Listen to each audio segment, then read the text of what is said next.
Public Service Awards is actually, it embodies the symbol of what it means for talent and commitment to be at its best, right? And so, when I come to DYCD, it's like coming home, como nuestra familia, right? There's a piece of it, right? I do have a connection to DYCD, and I will say this, that this is an agency that is so blessed that they're able to do all the good news, that they're able to know that every time they give a contract, that they are supporting what it means to transform communities. And I thank you all for that, because Darryl Rattray are only successful when they're in a context that's surrounded of support, right? We know we recognize individuals in organizations and in agencies, but the truth is we're also recognizing the agency and what allows the support and talent to flourish, because that doesn't happen everywhere, right? I also want to end by saying this. Darryl, as someone else, was born and bred in New York. I've also been raised by the nonprofits in this city, and I could not be here without that, from public education all the way through. And so I'm excited that we get to have people speak to you and your story, and I'm also excited to just be welcomed here. I am going to end with this. I want to congratulate Commissioner Bill Chung on his second to last day. And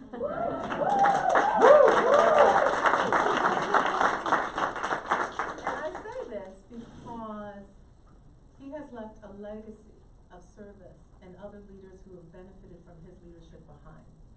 And Bill, I have no doubt you don't know what retirement's going to be for you.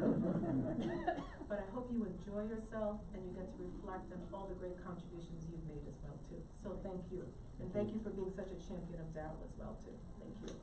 I am very privileged to have DYCD as part of my portfolio as the Deputy Mayor of Strategic Initiatives. And it is a powerhouse. And it is and will be a powerhouse agency in really realizing the vision of Mayor Adams. So much of what you do, and really, right, Bill, comprehensive community development, engagement, youth development, right, is so critically important to moving our city forward. And so I'm very proud and pleased to be associated with this agency. And Darryl, just hearing your story, I got to really sit down one-on-one even before I knew about the big award, because I wanted to get to know some of the key leadership, your lived experience with your passion and your skill is just incredible and unstoppable. And so congratulations. The last thing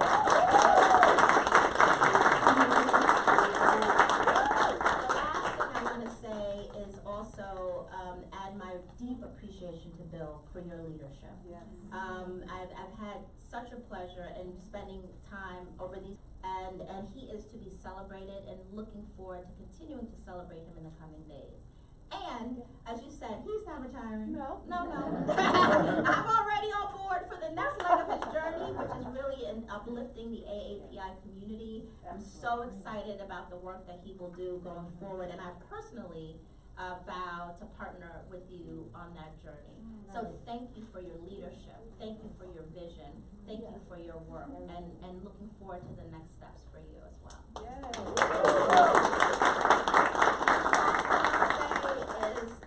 The last thing I'll say is, as you're traveling around to the different agencies that are doing such wonderful work, it is very clear to me, ain't no party like a DYCD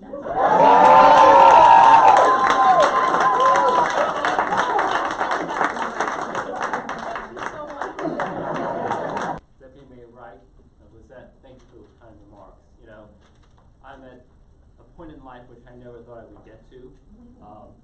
So people ask me what retirement will be like, and I say it's like starting a new job. Except you're getting paid for what you did, not for what you do. And I feel a sense of both excitement and uncertainty, like any new job. Like when I first started in 1987 working for Governor Mario Cuomo, that excitement and that uncertainty.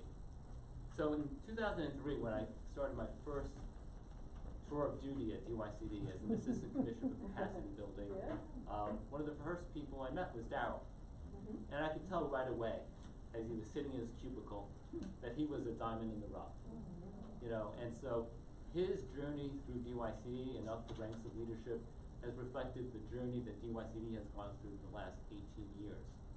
And so, I'm not gonna tell a story about all the big things he's accomplished. That's in the book, you know, people know about that.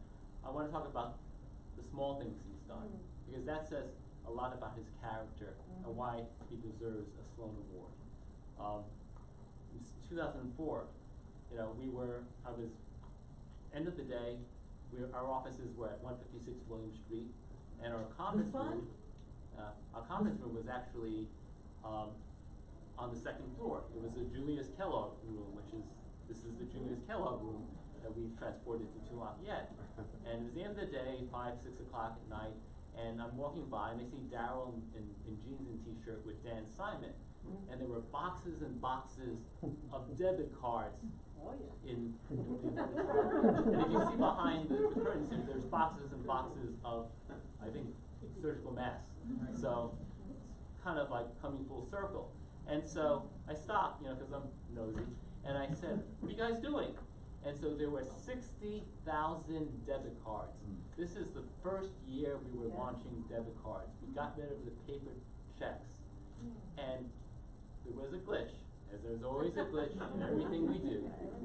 They hadn't done the lottery, so they couldn't develop the debit cards for the people who were picked in the lottery. They had to print debit cards for all 60,000 applicants. The problem was, they had to match the debit card with the nonprofit that had signed them up. So Darryl and Dan spent days and nights reading names on a list and matching them, the debit card, with the nonprofit that was, in case their name got picked out in the lottery. And the thing is, he wasn't working in the Summer Youth Employment Program at the time. He was working in the Beacon Program. But he rolled up his sleeves, got the little things that nobody gives you credit for done.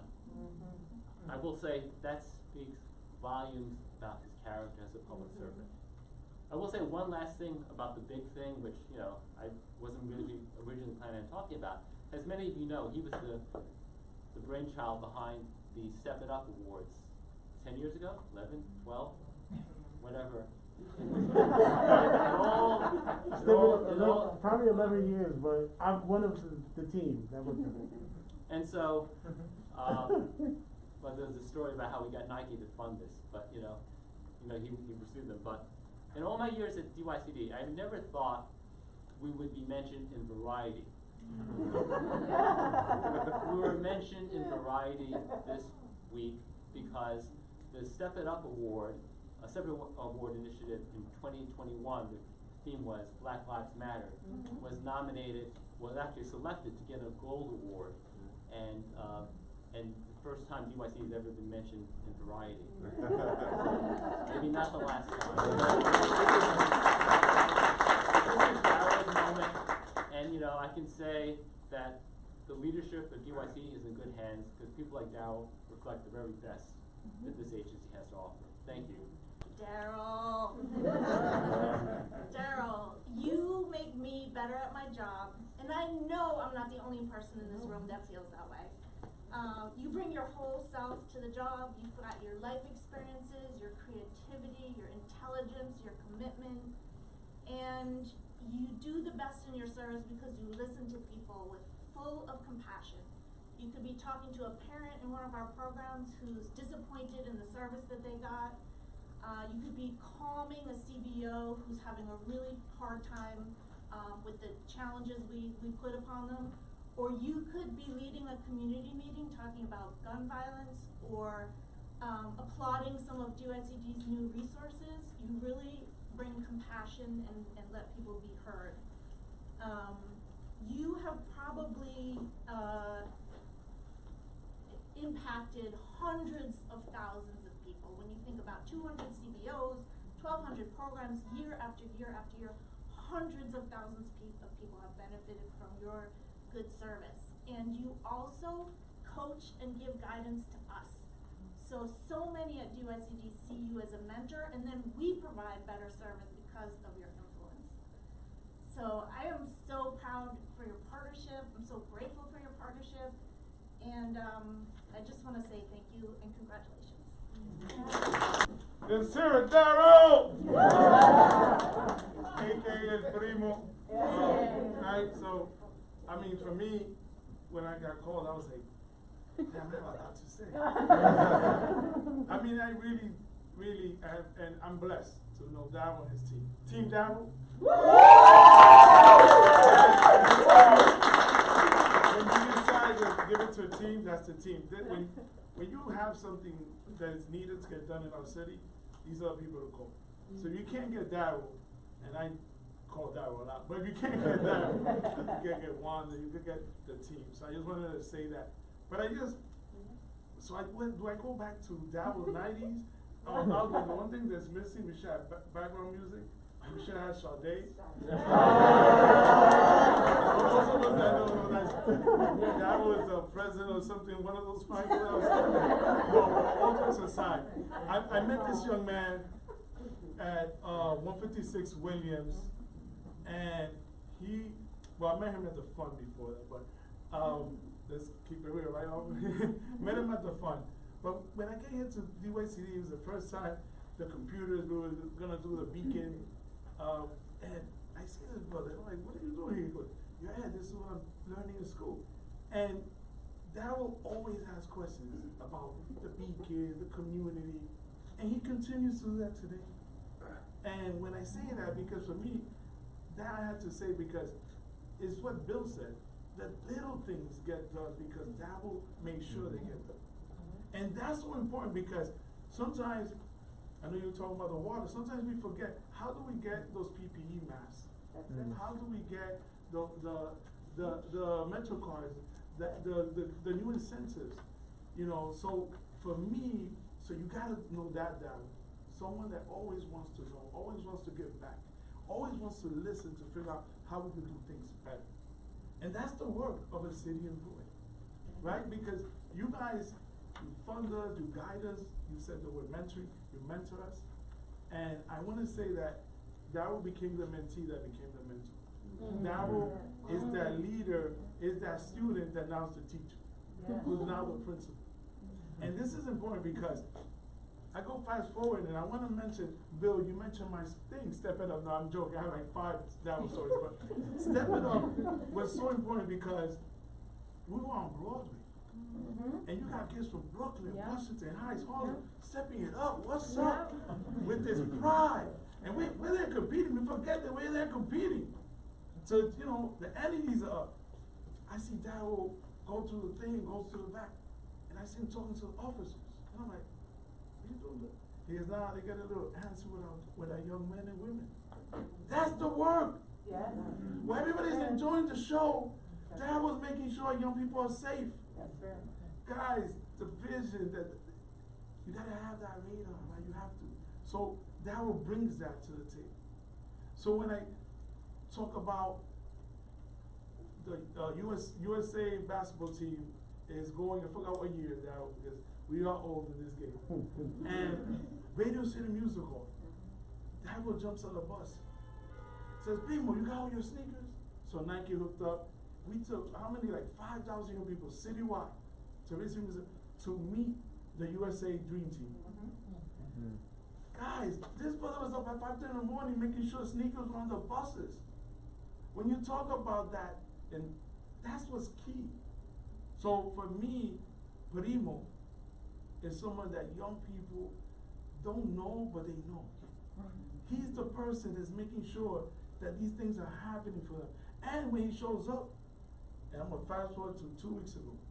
He shows up, we had an event for Detective Rivera, who was a YMI kid, which was one of those young people that Darryl took to the museum for the first time, and they slept under the big whale. Can I tell you, I'm a grown man, when I see that, and for Darryl to give that to inner city kids, like, folks, this is, I mean, anything that's happened for young people in the last 20 years, Darryl Rattray has been involved.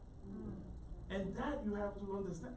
Look, I didn't know that's why big thing. I'm gonna make fun of Danny now, but I didn't, but that's real though. But so Darryl's there.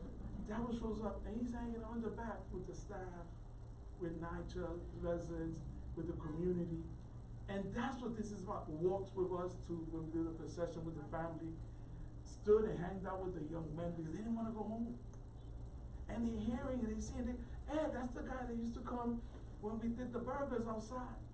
Because I will show up at 11 o'clock, make sure my cornerstone was open. I said, by the way, yeah, Eddie, he's on my way home. I'm like, all right, whatever. But can I tell you, those young men, 10 years later, recognize Darryl. They're like, oh, that's the guy, that's your boy. Yeah, he's like, call him primo, everybody knows that. But for me, that's what's important, that you have a face that's out there when it comes to youth services in the city, and it's Darryl Rattray. And I want to say to every mayor, if we ever have to do a commercial, that was your DYC commercial. And I'm saying that like, because we're promoting PPE, we're promoting COVID, we're promoting education. But we're looking at SYP, summarizing, beacons being open, cornerstones being open, and that's the face of it, that's the team. So again, you gotta dream, because that's what Darryl's allowed for our young people. I have to roll it because, like I said, I have thousands of stories of that, pero primo, de verdad de corazón. Thank you for being you. And thank you for always picking up the call. Bless you. 2022.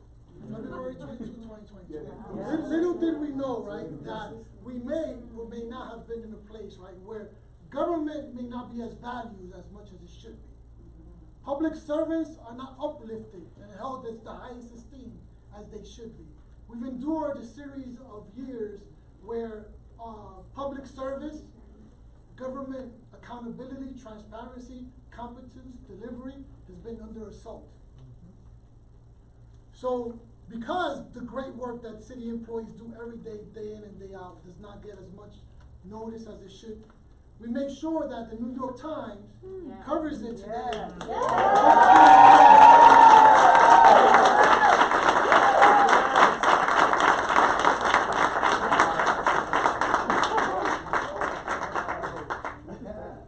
So it has all the alphabet soup there: DYCD, OMB, HPD, HPD, also the Daily News. I have known Darryl since he was a counselor at Phipps Beacon and watched him grow in service and in impact. From being a computer kid to systems analyst to creator of systems to support youth, I am so proud to be part of this extraordinary day. This year I was asked to serve on the Sloan Public Service Award panel for the very first time. I had worked at the Fund for the City of New York in the 1990s and was familiar with this prestigious award. And I can't tell you how excited I was to receive the packet of nominees and see that Darryl was in the finalist. Prior to selection day, I figured out a strategy. I would let the conversation play out. And if I did not think it was going exactly the way that I wanted, I was going to drop in a little Darryl fact, a little story, a little snippet to tip it in his favor. But the fact is, I never spoke a word. The panelists read his story and they understood that he was the very epitome of a Sloan Public Service Award honoree. He had given so many years of service. His work had changed the way that the city of New York does business. And as we heard from Eddie, had an impact on thousands and thousands of young people. So the vote for him was unanimous. In this video that you're about to see, you're going to hear Darryl tell one of his legendary stories of how a request that was made for him created a holiday tradition for thousands of young people. He tells the story modestly, and I'll let him tell it. But what Darryl doesn't talk about is why he called the 4th time, the 5th time, and the 10th time to make this happen. And he did that because he believes that one day in the life of a young person can make such an impact because of the one day that made an impact for him. You've heard Darryl's incredible story of how there was a good friend of his who was murdered when he was a young person. And he was about to retaliate that murder, and instead was interrupted by a youth worker who said, come to the center and let's talk about this. And from them, from that point became his whole commitment to youth services. Darryl believes and knows that one day can make such a difference. And so he has dedicated his whole lifetime to creating a series of one days that make an impact for young people. So I want to thank you for the opportunity to be a part of this special day for you. And I want to encourage you to continue to do this incredible work that you do in the lives of young people. Thank you so much, Darryl. I don't do it for recognition. I do it because I think it's the right thing to do. It was the right thing to do for all of those folks who were part of my life growing up. Every time I walk into DYCD, I know it's the right thing to do for the staff here. Every time I commute, every civil servant across the city of New York, I know they wake up with a passion to make sure that the right thing is done. I do want to thank the Fund for the City of New York for recognizing city employees. The Alfred P. Sloan Foundation, thank you for supporting this. It's amazing, and I actually have talking points because I knew this was going to happen. Because I'll be talking forever if I. Oh my goodness. So the funny thing is, I used to go to the Fund for the City, as Arva mentioned, for trainings and meetings, and I was a counselor. At one point, you guys did a team retreat, which I thought was amazing. I met some really wonderful folks there, Eddie. I remember every time you get to the Fund for the City, there's a receptionist, and you have to announce yourself, and they contact someone from YDI. But while you're there for a couple of minutes. And I'm staring at the pictures of the previous Sloan Public Service recipients. And I'm thinking to myself, wouldn't that be nice? It's remarkable that you guys have been doing this since 1973 for city workers who, as mentioned earlier, most commonly get overlooked. Like our jobs, it's not the good things we do, it's the one bad thing, or the one mishap where we don't get punished for it, unfortunately. And while there are only 6 of us being highlighted, these awards are a testimony to all the work done by every city worker throughout New York City. Yeah. Public service and those who dedicate their lives to public service bring hope, they bring inspiration, and for a 14-year-old boy in the Bronx, they brought a sense of belief that my future wasn't limited by my current circumstances. And that it only took a moment to decide and realize that I didn't know what my future held, but I did know that I wanted to become and do something positive and give back to my community. My mother died when I was 12, and I didn't know my father. I met him when I was 26, I still don't know him. I could do a whole monologue on meeting my father one day, and he took me to lunch, and that whole conversation was weird, and now he doesn't answer the call. No, I'm fine.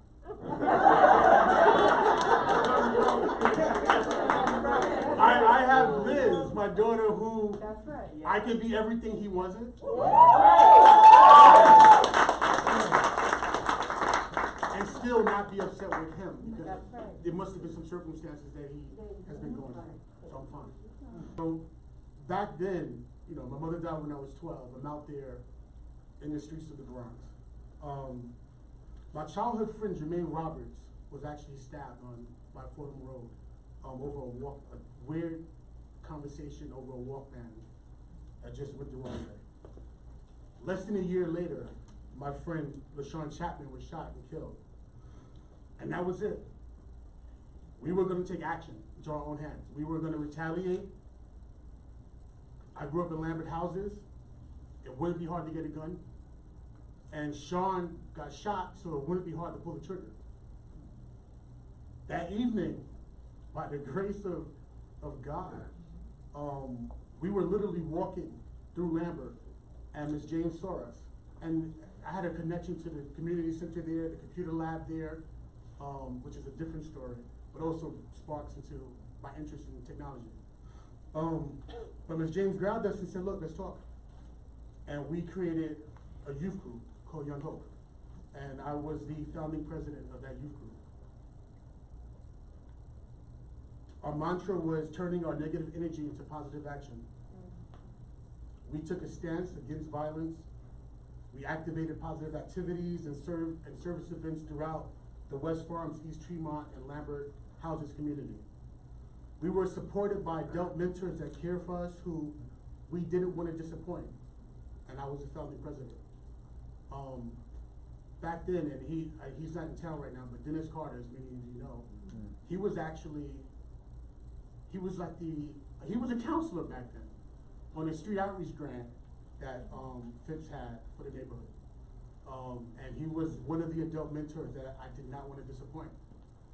Ms. James, there's so many folks from back then. And again, I didn't know it at the time, but that was my start in public service. I've been here at DYCD for over 20 years. Many people don't know that I actually started as a consultant working on a project to convert our internal contracting system to allow beacon providers to into their work scopes and activities, and that's what Eddie was talking about. And you know what? Thanks to Jessica Mates and Dennis Carter for that opportunity that got my foot in the door. And Jessica, you became someone that I wouldn't want to disappoint at the time. I'm trying to just like keep it together, right? I remember meeting folks at DYCD, realizing that they all funded the Beacon program. Like every Beacon program in the city, DYCD funded. That was amazing to me. I learned about the work that they did across the city, and I thought to myself, dream job? That's where I want to go, right? You know, when my mother, before my mother passed from breast cancer, I wanted to be an astronaut. And I used to be a scientist, and my sisters had these college textbooks in the house and SAT prep books that I would read and study. So I was a little kid going down to Florida to visit other family, and they're like, oh my God, he's so smart, he could read. He could answer questions, and he's like intuitive. Oh, but my mother passed, and that dream just evaporated with the circumstances that I was in. So after the consulting gig was up, I lucked out, and Jimmy Soledad McIntosh and Christopher Darwin offered me a job as a coordinator with the Beacon unit. And I started at DYCD September 24th, 2001. And I treated DYCD like I believe the work that we do contributes to saving lives, because that was my story. If it meant I wore many hats, then I wore many hats. No assignment was too small or too big for me to commit myself and my time to. I've always had that belief that we are contributing and supporting the work being done by our nonprofit partners, and that they save lives, they change minds, they nurture communities. So in my work, I've always tried to bring innovation and a different type of support. Whether it's our mentoring programs or strategic partnerships, the first question that needed to be answered was, how does this help our nonprofit community, and how does this help our young people and adults who benefit from our programs? And I couldn't do that. I know there's things that I activated on and was passionate about and running out and around the city, but I couldn't do that without a team, without a really good team here at DYCD. And not just my team that I help cultivate, but the entire agency has a passion and commitment to the work that we do. That's different than any, I love every agency, disclaimer. But DYCD has a different type of commitment, in my opinion, to our young people, our families, our communities, that goes beyond. And if we bring our passion to the work every single day. So, like, my team was instrumental in me thriving throughout the years. There are no instant rewards for the work that we do. Many times the benefits are long-term. We might find out that a Division I female basketball player started playing basketball in our middle school girls league. Or that a young man that was in our 5th grade robotics competition attributes his success in high school and his attending college to his involvement in the robotics program. Or that a young man in our middle school mentoring program who was also a participant at the Washington Heights Beacon grew up to become a police officer because he had that calling. He had the same calling that led him back to his high school to speak to students about their futures and how they show up in their communities. He had that same calling that all of us have that drives our passion for public service Unfortunately, that young man, Officer Jason Rivera, was taken from us too soon. But he and others remain as examples of the work that we do and the positive outcomes that it brings, and as an inspiration for all of us as we move forward.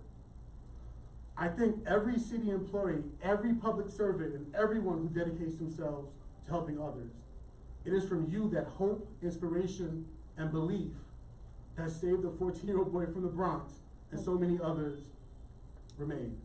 There is no greater job than that of a public servant, and no greater city than New York City to do that service in.